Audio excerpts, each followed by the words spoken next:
Obtido o consentimento de papai, julgava poder voar sem receio ao Carmelo. Mas provações bem dolorosas deviam ainda provar minha vocação.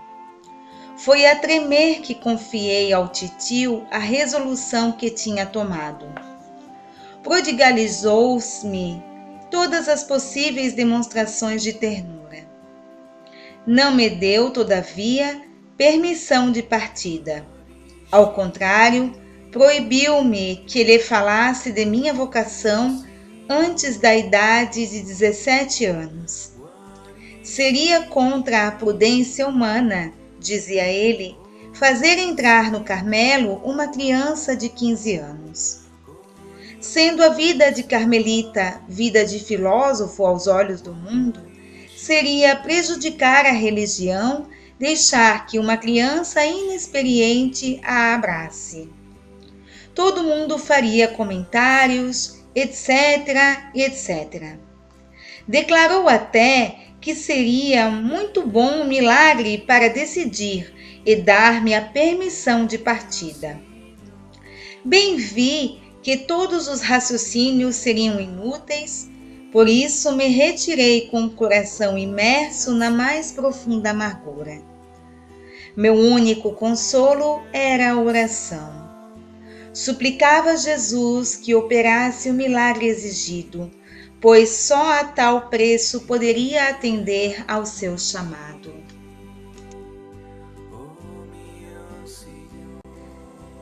Passou-se bom espaço de tempo antes que me animasse a falar de novo com titio.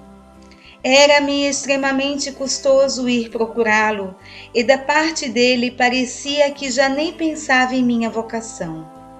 Mais tarde, porém, soube que minha grande tristeza influíra muito nele em meu favor.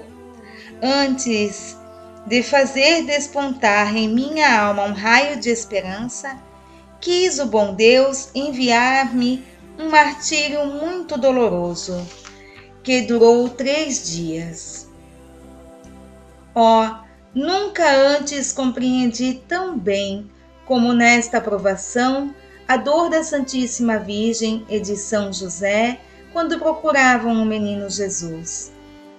Achava-me numa tristeza de deserto, ou antes, minha alma assemelhava-se a uma frágil embarcação, entregue, sem piloto, ao capricho das ondas encapeladas.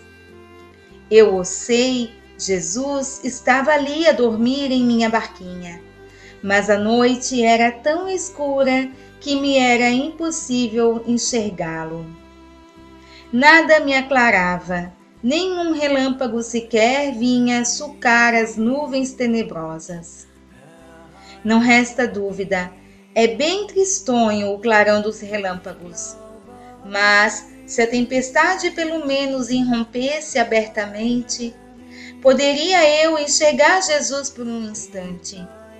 Mas era a noite profunda da alma. Como Jesus no jardim da agonia, sentia-me só, não encontrando consolo nem na terra, nem nos céus. O bom Deus parecia ter me abandonado.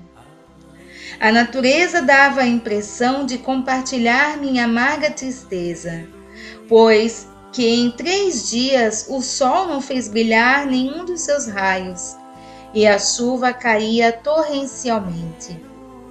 Reparei que em todas as circunstâncias graves da minha vida, a natureza era uma imagem de minha alma. Em dias de lágrimas, o céu chorava comigo. Em dias de alegria, o sol enviava profusamente seus raios alegres. E o azul do céu não se escurecia por nenhuma nuvem.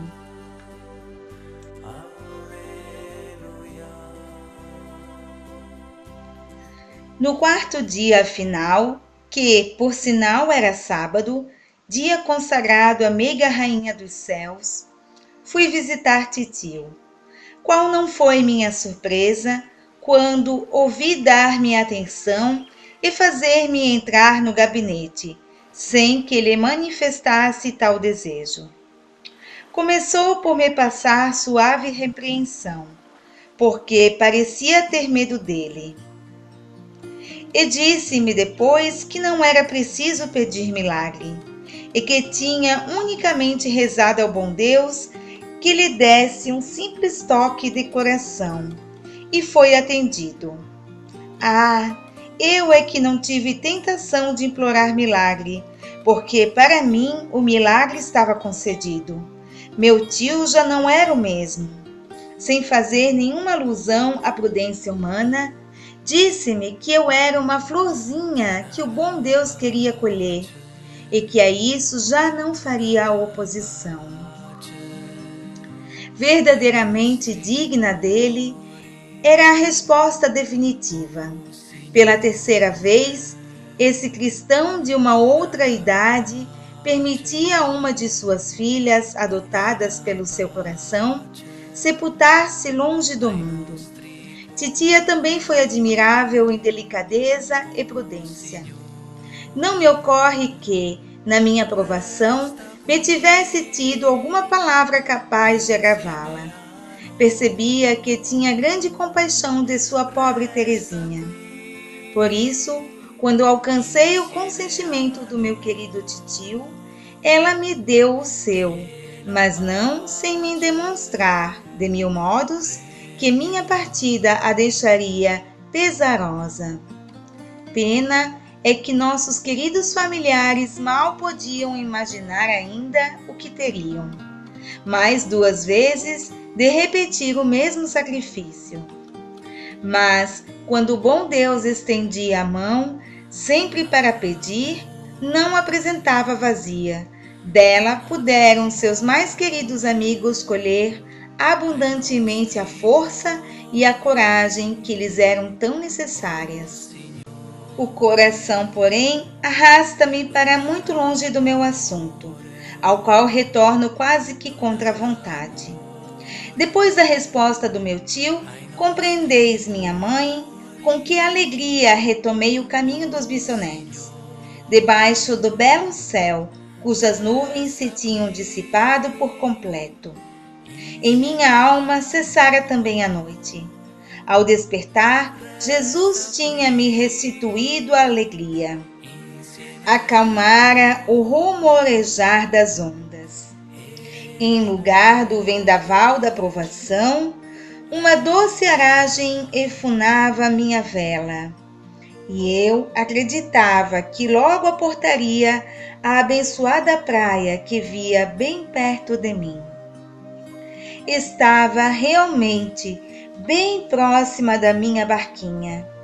No entanto, mais de uma tempestade iria ainda levantar-se e tirar-lhe a visão de seu farol luminoso, incutindo-lhe o temor de ter se afastado para sempre da praia tão ardentemente desejada. Poucos dias depois de alcançado o consentimento de meu tio, fui visitar-vos, minha querida mãe, e falei-vos da minha alegria por terem passado todas as minhas provações. Mas qual não foi minha surpresa e inquietação de espírito quando ouvi vossa declaração de que o Senhor Superior não consentiria em minha entrada antes da idade de 21 anos. Ninguém cogitara nessa oposição, a mais invencível de todas.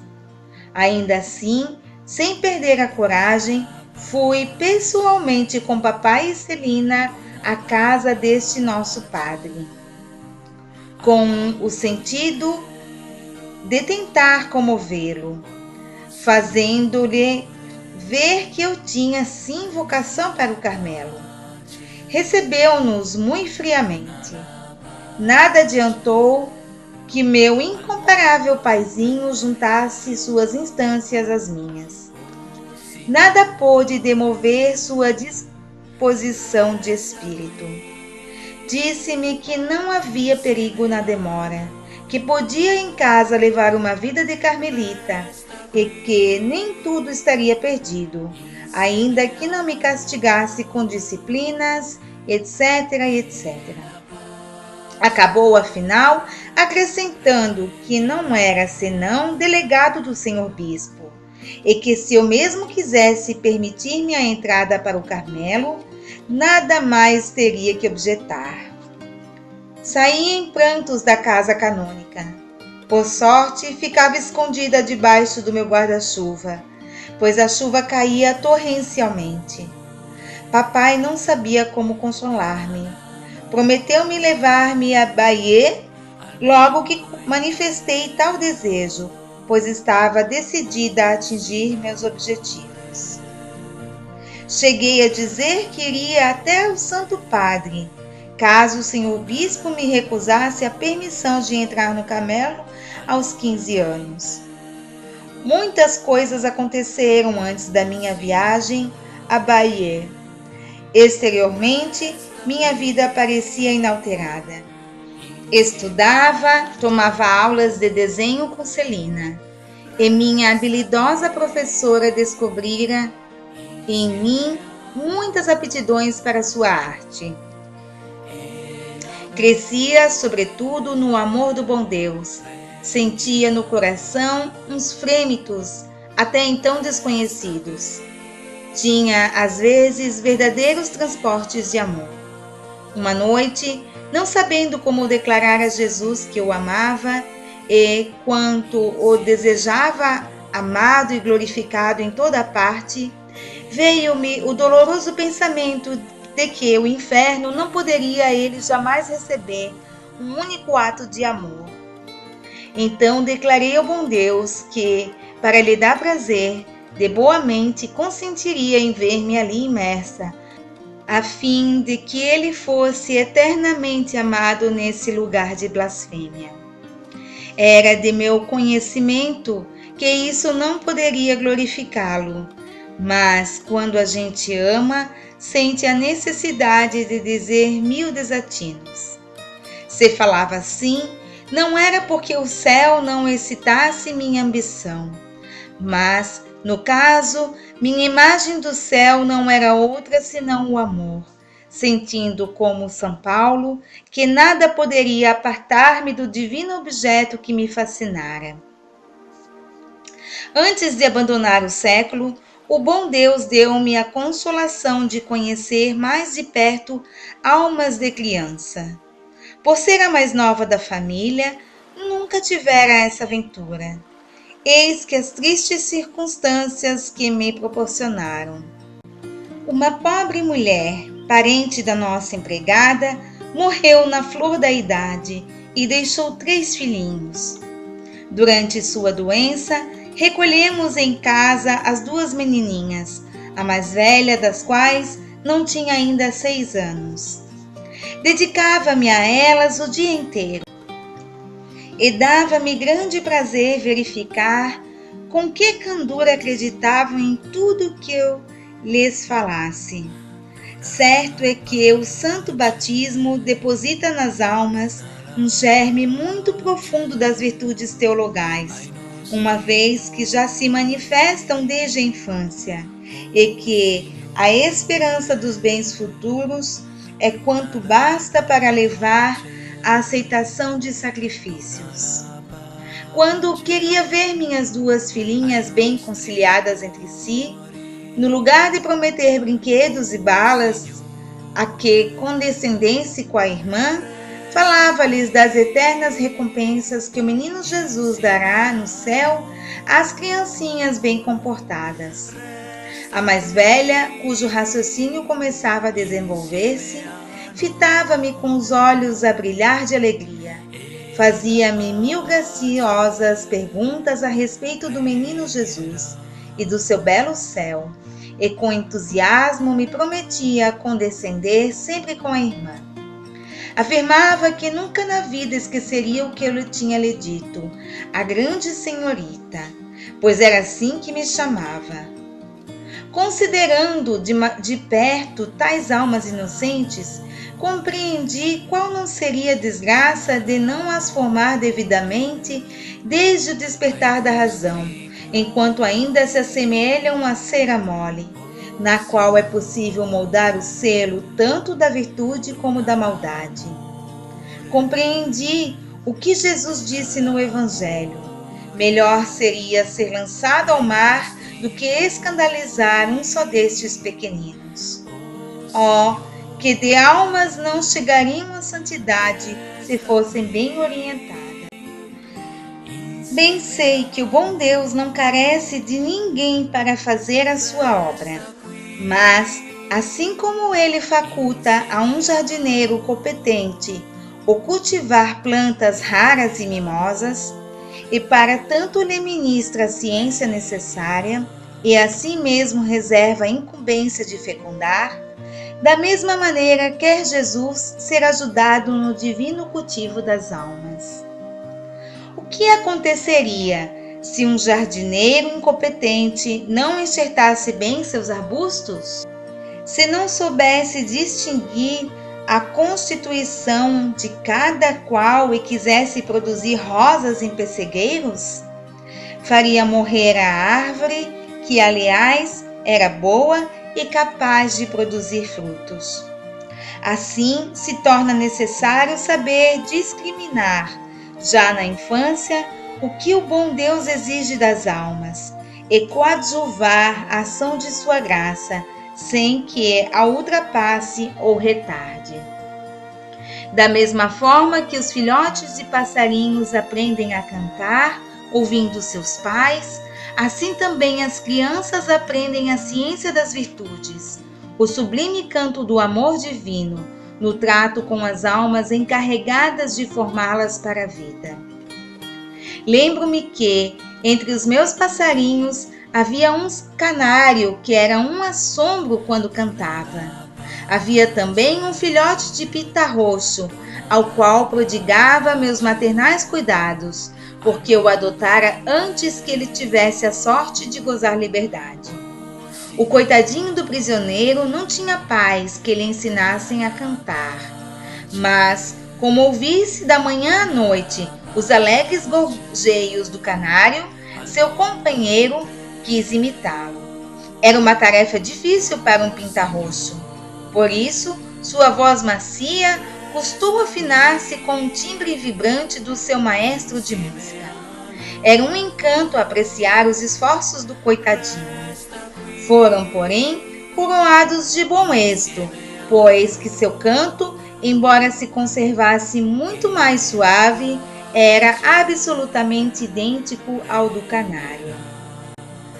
Ó, minha querida mãe, fostes vós que me ensinastes a cantar. Era a vossa voz que me encantava desde a infância, e agora tenho a consolação de ouvir dizer que vos sou semelhante. Bem sei quanto ainda estou longe disso, mas espero que, apesar da minha fraqueza, repita eternamente o mesmo cântico que o vosso. Antes da minha entrada no Carmelo, colhi ainda muitas experiências quanto à vida e às misérias do mundo, mas essas particularidades me levariam muito longe. Retomarei a narrativa da minha vocação.